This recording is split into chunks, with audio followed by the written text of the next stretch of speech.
कहानी की शुरुआत में हम बैरी नाम के एक आदमी को देखते हैं जो पैसों से भरे कुछ बैग्स अपने घर पर लेकर आया। ये देखकर बैरी परेशान हो गया कि इतने पैसों को वो कहाँ रखेगा। घर पूरा भर चुका है, दफनाने तक के लिए जगह नहीं है। जहाँ भी उसने खोदा उसे पुराना दफनाया हुआ पैसा ही मिला। अब बैरी ने सोचा कि इन पैसों को घोड़ों के तबेले में छुपा देता हूँ। लेकिन जैसे ही उसने पैसे छुपाने के लिए दरवाजा खोला, ढेर सारे पैसे उसके ऊपर गिर पड़े। पूरे तबेले में नोट ही नोट फैल गए। लेकिन हमेशा से उसके पास इतना पैसा नहीं था। आज से कुछ साल पहले वो बस एक एयरलाइन में पायलट था। बैरी की गर्लफ्रेंड बहुत खूबसूरत है और वो अपनी जिंदगी में भी काफी खुश था। बैरी को लगा कि उसकी पूरी जिंदगी ऐसे ही खुशी खुशी निकलेगी। लेकिन फिर अचानक से मुसीबत ने दस्तक दे दी। एक शाम जब बैरी अपने होटल में आराम करने पहुंचा तो एक दाढ़ी वाला आदमी वहां उससे मिलने आया और बैरी को ब्लैकमेल करने लगा। उसने बैरी के ऊपर पैसों के लिए सिगार की स्मगलिंग करने का आरोप लगाया। ये सुनकर बैरी के पसीने छूट गए, क्योंकि अगर ये बात बाहर निकली तो उसकी बदनामी हो जाएगी। उसका पायलट का लाइसेंस रद्द कर दिया जाएगा। फिर क्या करेगा वो जिंदगी में। बैरी को घबराया हुआ देखकर इस आदमी ने बताया कि वो एक CIA एजेंट है और उसका नाम है मॉन्टी। फिर बैरी को उसने अपनी टीम से मिलवाया। वो बैरी को एक गुप्त जगह पर ले गए जो जहाज रखने की जगह थी।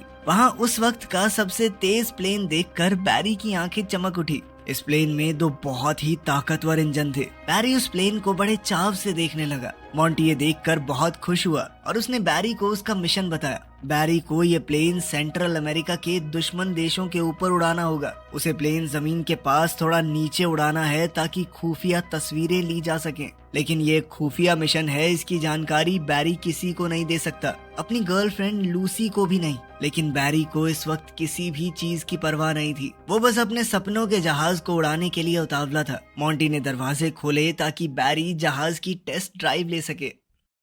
घर जाकर उसने लूसी को बताया कि मुझे अभी वाली नौकरी छोड़नी है क्योंकि मुझे एक दूसरी कंपनी में बहुत अच्छा काम मिला है। उसने अपने मिशन का कोई जिक्र नहीं किया। लूसी को ये बात बड़ी ही अजीब लगी। कोई पायलट एक एयरलाइन में कैप्टन की नौकरी छोड़कर एक अनजान कंपनी में क्यों काम करना चाहेगा। उसी रात एक फ्लाइट के दौरान बैरी अचानक से कॉकपिट छोड़कर निकल गया अपनी जिंदगी की एक नई शुरुआत करने। उसके बाद से बैरी मॉन्टी का आदमी बन गया। वो सेंट्रल अमेरिका के देशों में अंदर तक जहाज उड़ाता और हर तरह के खतरे का सामना करता ताकि वो खुफिया तस्वीरें ले सके। हर बार सफर बहुत खतरनाक होता, लेकिन बैरी को अब इसी में मजा आने लगा था। मॉन्टी ने जब तस्वीरें अपने सीनियर्स को दिखाई तो लोग बहुत तारीफ करने लगे। लेकिन अभी तक बैरी ने लूसी को कुछ नहीं बताया था। उन दोनों की शादी भी हो गई और अब एक बेटी भी है। लेकिन बैरी की आमदनी अब कुछ खास नहीं हो रही। बैरी ने मॉन्टी से कहा कि देख भाई, इतने में तो गुजारा नहीं हो सकता ना आदमी का, कुछ करना। लेकिन मॉन्टी ने इस बारे में कुछ नहीं किया। अब मॉन्टी ने बैरी को पनामा में एक नया मिशन सौंप दिया।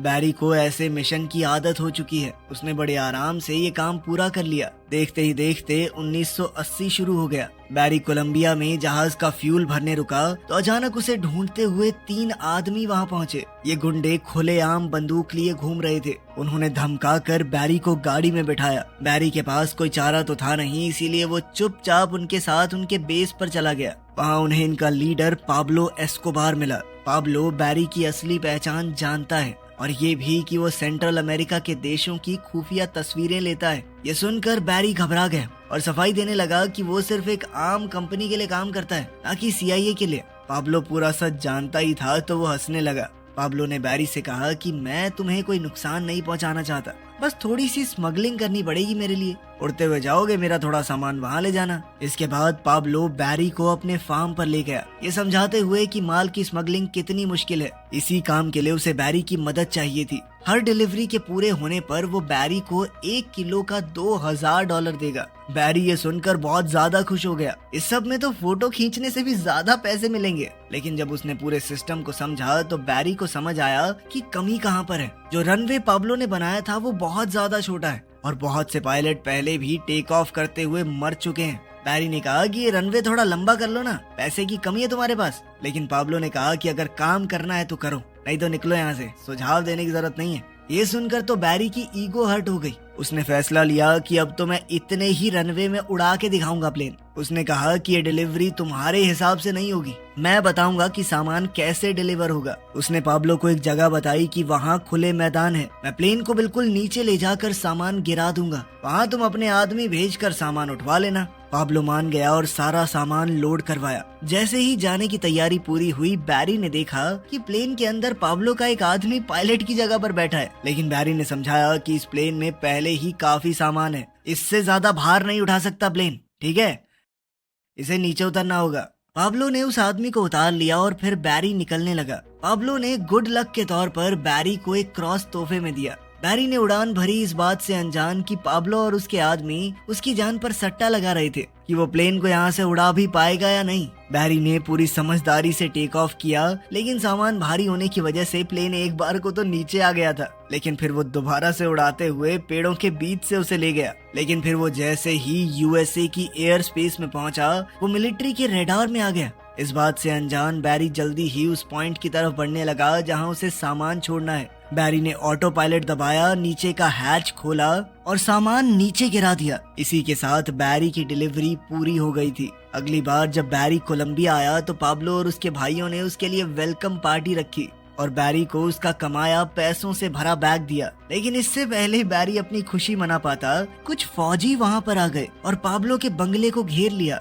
पाब्लो ने बैरी से कहा कि तुम अंदर ही रहना, और वो खुद हालात संभालने के लिए बाहर निकल गया। लेकिन बैरी कभी यूं धुआंधार गोलीबारी के बीच नहीं आया था और उसकी घबराहट बढ़ती जा रही थी। बैरी ने पैसे उठाए और पाब्लो और उसके आदमियों को ढूंढने बाहर निकल गया। लेकिन बैरी को फौज के आदमियों ने पकड़ लिया और बाकी सबको भी। कुछ दिन बाद पाब्लो और उसके आदमियों को तो बेकसूर कहकर छोड़ दिया गया और सिर्फ बैरी जेल में रह गया। जब बैरी वहाँ पर बंद बहुत परेशान हो रहा था, तभी अचानक मॉन्टी वहाँ आया। बैरी के मुंह पर कई नील पड़े थे और 2 दांत भी टूट चुके थे। लेकिन मॉन्टी ने बताया कि तुम्हारे ऊपर ड्रग स्मगलिंग का आरोप लगा है और कल सुबह 6 बजे पुलिस तुम्हारे घर की तलाशी लेगी। ये सुनकर बैरी को बहुत दुख हुआ। वो अपने परिवार को इस सब में नहीं घसीटना चाहता था। उसने लगातार मॉन्टी से मदद की भीख मांगी। बैरी समझ ही नहीं पाया कि वो मॉन्टी के जाल में फंसता जा रहा है। मॉन्टी ने कहा कि हाँ, मैं तुम्हारी मदद कर सकता हूँ, लेकिन तुम्हें भी बदले में कुछ करना होगा। हाल ही में वहीं पास के एक देश में सरकार बदल गई है और उस प्रेसिडेंट का बहुत से लोग विरोध कर रहे हैं और अब यूएस की सरकार चाहती है कि उस देश में सरकार का विरोध करने वालों को हम पैसा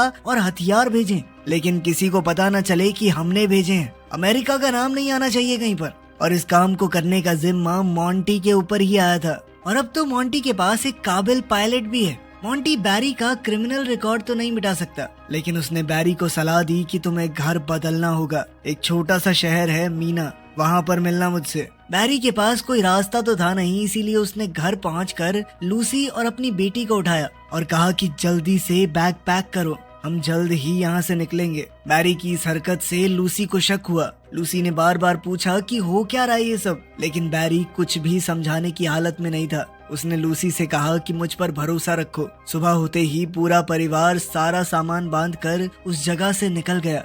वो तीनों अब उस छोटे से शहर मीना में पहुंचे, जहाँ पर सिर्फ 2000 लोग रहते थे। ये लोग एक टूटे फूटे घर पर पहुंचे जहाँ मॉन्टी ने उनके रहने का इंतजाम किया हुआ था। अभी बैरी वहाँ पहुंचा ही था कि तभी उसने देखा कि मॉन्टी भी वहाँ पहुंच चुका है और बैरी उससे मिलने बाहर गया। मॉन्टी ने बैरी को एक सरप्राइज दिया। वहाँ लगभग 2000 एकड़ का एक एयरपोर्ट था। मॉन्टी ने बैरी को ये तोहफे में दे दिया कि अब ये पूरी जगह तुम्हारी, जिस पर मौजूद सब कुछ अब बैरी का था। बैरी को अपनी आंखों पर विश्वास नहीं हो रहा था। उसने अपने आसपास देखा, लेकिन उसे भरोसा ही नहीं हो रहा था कि ये सब कुछ उसका है, क्योंकि मॉन्टी पहले पैसे तो बढ़ा नहीं रहा था उसके।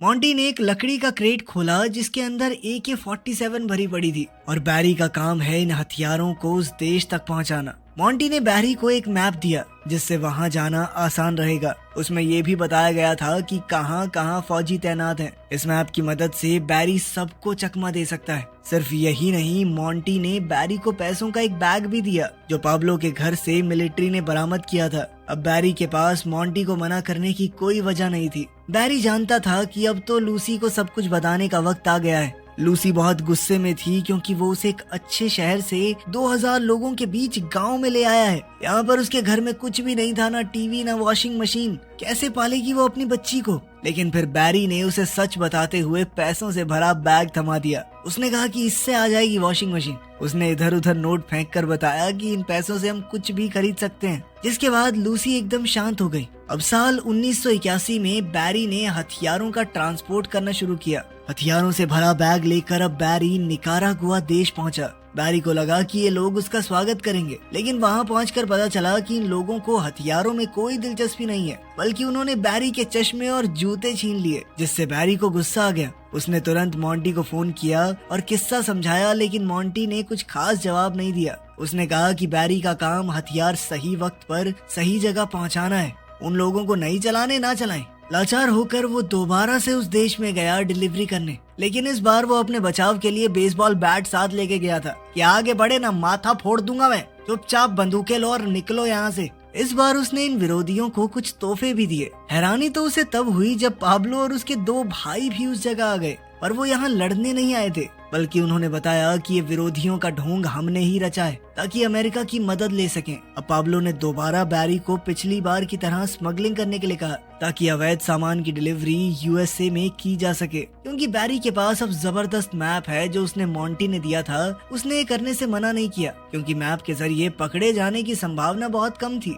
अब अगले कुछ दिनों तक बैरी एक मेहनती आदमी की तरह हथियार निकारागुआ तक पहुंचाता रहा और फिर अवैध सामान की डिलीवरी वहां से अमेरिका में कर देता। वो जितना काम करता गया उतने पैसे आते रहे। अब ये काम बड़ा होता चला गया और बैरी ने 4 और पायलट्स को काम पर रखा ताकि जल्दी जल्दी ज्यादा काम हो सके। जब बैरी ढेर सारा पैसा कमाने लगा तभी सीआईए ने एक कदम उठाया। अब वो सिर्फ हथियारों की डिलीवरी नहीं करवाना चाहते थे, बल्कि वो चाहते थे कि विरोधियों को यूएस में लाकर उन्हें ट्रेनिंग दी जाए ताकि फिर वो वापस जाकर अपने देश में सरकार का तख्ता पलट कर दें। अब बैरी ने पूछा कि कहाँ पे दोगे ट्रेनिंग, कहाँ छोड़ना है उनको? तो मोंटी ने कहा कि 2000 एकड़ का एयरपोर्ट दिया तुझे, थोड़ी जगह तो दे दे भाई। खैर इस सब से बैरी को कुछ खास फर्क नहीं पड़ा। जहाँ वो अवैध सामान ला रहा था उसकी जगह बस कुछ लोग थे अब, लेकिन जैसा सीआईए चाहती थी वैसा हुआ नहीं।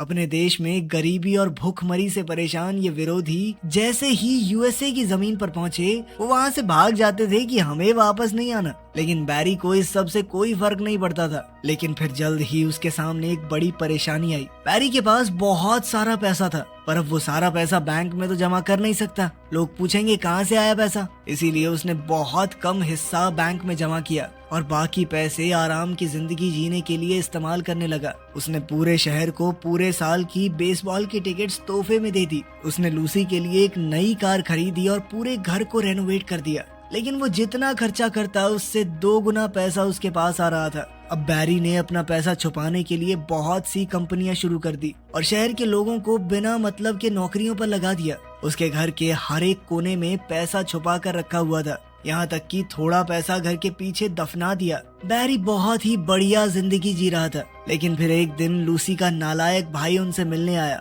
और बैरी से कुछ पैसे मांगने लगा। बैरी ने मना नहीं किया, वो जल्द से जल्द उससे छुटकारा पाना चाहता था, लेकिन लूसी कहने लगी कि ये मुफ्त की रोटियां नहीं तोड़ेगा। वो चाहती थी कि बैरी उसे कोई नौकरी दे दे। अब लूसी की बात बैरी टाल नहीं सका। वो उसके भाई जेबी को प्लेन के हैंगर में ले गया, जहाँ उसे साफ सफाई के काम पर लगा दिया। अब कहानी उसी जगह पहुंच गई जहां से शुरुआत हुई थी। बैरी अपने घर पे नोट छुपा रहा था। वो तबेले में फैल चुके नोटों को हटा ही रहा था कि तभी उसने जेबी को वहां आते देखा, एक नई गाड़ी और अपनी गर्लफ्रेंड के साथ। लूसी गुस्से में आ गई जब उसे पता चला कि उसका भाई कोई काम नहीं कर रहा, पैसे चुरा के इधर उधर घूम रहा है। बैरी ने उससे पूछा कि पैसे कहाँ से आए, तो उसने कहा कि सफाई करते हुए मुझे एक बैग मिला जो पैसों से पूरी तरह भरा हुआ था, मैंने उसी पैसे से ये गाड़ी खरीदी है। बैरी को गुस्सा तो बहुत आया, पर उसे समझ नहीं आया कि करे तो करे क्या। बात यहीं खत्म नहीं हुई। उसके बाद से बैरी बहुत ही लापरवाह होता गया। लगभग 2 साल बाद पुलिस की नजर बैरी के ऊपर पड़ी। बैरी को पकड़ने के लिए DEA यानी ड्रग इन्फोर्समेंट एजेंसी ने एक जाल बिछाया,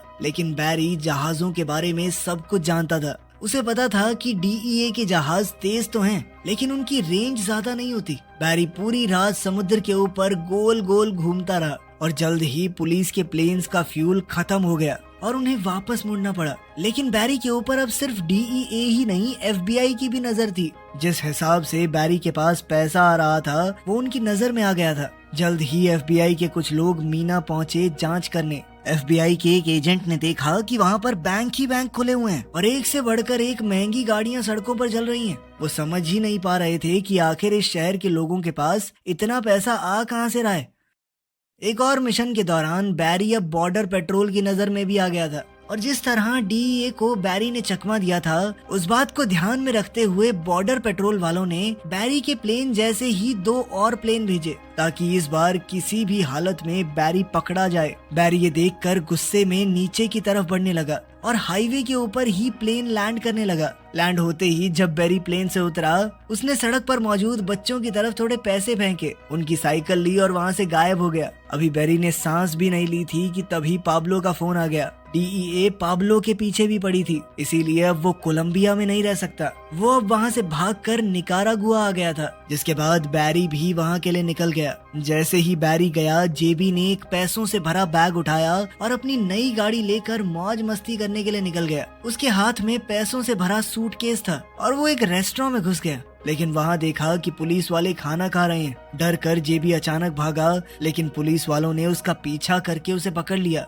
इस वक्त बैरी पाब्लो से मीटिंग कर रहा था। जैसे ही लूसी से इस पूरी घटना की खबर मिली, बैरी जल्द से जल्द वापस मीना पहुंचा। उसने शहर के सबसे महंगे वकील को बुलाया जेबी को छुड़वाने के लिए, लेकिन पाब्लो को शक हो गया कि कहीं जेबी ने पुलिस को सब कुछ बता तो नहीं दिया। तो उसने बैरी से कहा कि मैं तुम्हारी मदद करूंगा इस सब को ठीक करने में। बैरी समझ गया कि अगर मामला इसने अपने हाथ में लिया तो खून खराबा होगा। बैरी ने बहुत मना करने की कोशिश की, लेकिन पाब्लो नहीं माना। इसके बाद बैरी जेबी से मिलने के लिए भागा। जैसे ही जेबी स्टेशन से निकला, बैरी ने उसे गाड़ी में बैठाया, एक पैकेज दिया जिसमें पूरी जिंदगी गुजारने के लिए पैसे हैं और एक पासपोर्ट के साथ साथ प्लेन की टिकट्स भी हैं। बैरी चाहता था कि जेबी देश छोड़कर चला जाए, लेकिन जेबी को लगा बैरी उसे भगाना चाहता है। गुस्से में जेबी ने बैरी से कहा कि हर महीने पैसे पहुंचने चाहिए मेरे तक, वरना पुलिस को सब कुछ बता दूंगा मैं। फिर वो लूसी को भी गालियां देने लगा। अब बैरी बहुत गुस्से में आ गया और वो गाड़ी से उतरकर जेबी के पीछे दौड़ा, लेकिन तभी जेबी ने डर कर गाड़ी स्टार्ट की और वहाँ से भगाई।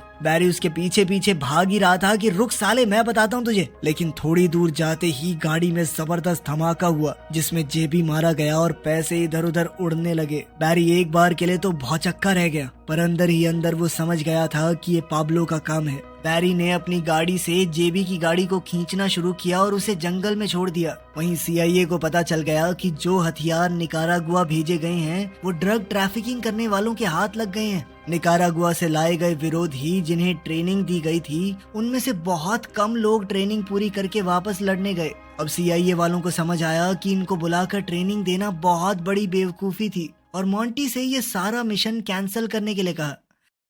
जब बैरी ने उन सबको वापस जाते देखा तो उसने मॉन्टी से पूछा कि अब क्या, आगे कुछ काम नहीं दोगे? लेकिन मॉन्टी ने कोई जवाब नहीं दिया, बस कहा कि मेरे अगले इशारे का इंतजार करना। अब बैरी समझ गया कि वो बुरी तरह फंस चुका है और मॉन्टी को भी अब उसकी कोई जरूरत नहीं है, तो वो उसका साथ भी नहीं देगा। अगले ही दिन जब मॉन्टी ऑफिस पहुंचा, उसने कहा कि बैरी से जुड़े हुए सारे कागजात जला दो, उसका हमसे कोई लेना देना नहीं होना चाहिए। वहीं बैरी ने अपनी पूरी टीम को तैयारी करके भागने के लिए कहा। जैसे ही बैरी और उसके साथ ही भागने की तैयारी कर रहे थे, तभी वहाँ डीईए, एटीएफ, एफबीआई, पुलिस, हर कोई आ गया। जल्द ही उन्होंने उसे हिरासत में ले लिया और प्रोसिक्यूटर के ऑफिस में ले गए ताकि उसके किए की उसे ज्यादा से ज्यादा सजा दिलवा सके। इसी बीच बैरी उन सबको घूस देने की कोशिश कर रहा था। तुम सबकी जिंदगी बना दूंगा मैं, 1 करोड़ दूंगा, 1-1 करोड़ सबको। चलो नहीं ना, 10 करोड़ दूंगा। लेकिन तभी अचानक वकील को एक फोन आया। बैरी समझ गया कि कुछ तो बदल गया है। प्रोसिक्यूटर गुस्से में बाहर आई और बैरी की हथकड़ियां खोलने के लिए कहा